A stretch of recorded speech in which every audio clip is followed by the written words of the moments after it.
में हम सबका परम सौभाग्य है कि हमारे बीच में इस रतन धरा के सपूत, इस रतन धरा की सड़क से लेकर सदन तक लड़ाई लड़ने वाले हमारे लोकप्रिय विधायक श्री अविनेश जी महर्षि इस कार्यक्रम में मुख्य अतिथि का दायित्व निर्वहन कर रहे हैं। एक बार जोरदार तालियों के साथ अविनेश जी का स्वागत।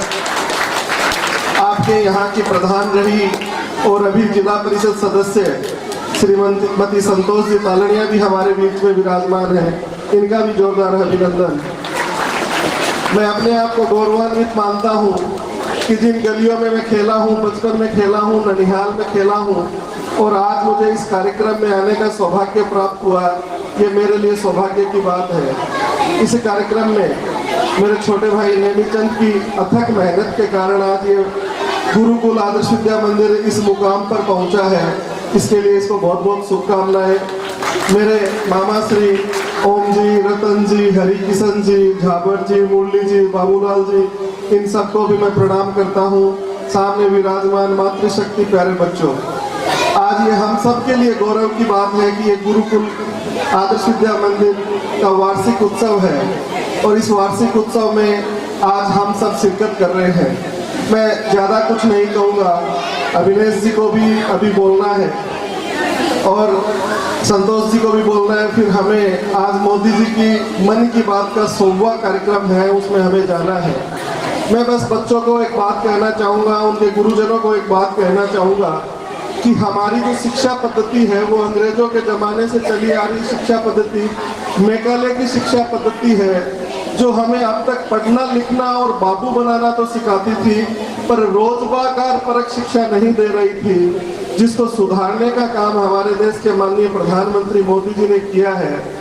आज शिक्षा का मतलब हम सबके दिमाग में ये था कि मैं पढ़ूंगा लिखूंगा, कुछ ना कुछ सरकारी जॉब प्राप्त कर लूंगा। सरकारी जॉब सभी प्राप्त नहीं कर सकते, सरकारी जॉब एक जीविका प्राप्त करने का साधन तो हो सकता है। तो प्यारे विद्यार्थियों, मैं आप सबको एक बात कहना चाहूँगा कि शिक्षा का मतलब है कि रोजगार परक शिक्षा हो, संस्कारवान शिक्षा हो, हमारे जीवन को उच्चतम स्तर पर ले जाए ऐसी शिक्षा हो।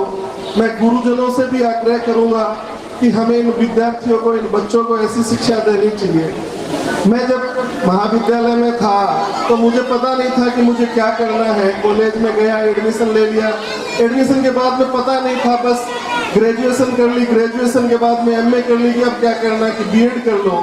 ऐसा विद्यार्थियों के साथ नहीं हो तो ज़्यादा ठीक है। शिक्षा ऐसी हो कि उसे अपनी योग्यता के साथ चयन करना चाहिए कि मुझे किस क्षेत्र में जाना है, और इसमें अगर सबसे बड़ा किसी का अहम रोल हो सकता है तो वो गुरुजनों का हो सकता है, अभिभावकों का हो सकता है कि विद्यार्थी की रुचि तो है इंजीनियरिंग में, हम उसको डॉक्टरी की पढ़ाई में डाल रहे हैं तो वो न तो डॉक्टर बन पाएगा न इंजीनियर बन पाएगा। किसी विद्यार्थी की इच्छा शक्ति और उसकी रुचि स्किल में जाने की है, वो अपनी स्किल से कुछ काम करना चाहता है, वो मिस्त्री बनना चाहता है, वो इलेक्ट्रिशियन फील्ड में जाना चाहता है, और हम उसे कहते हैं तू बीएड कर ले, ना तो वो उस फील्ड में जा पाएगा ना वो अध्यापक बन पाएगा।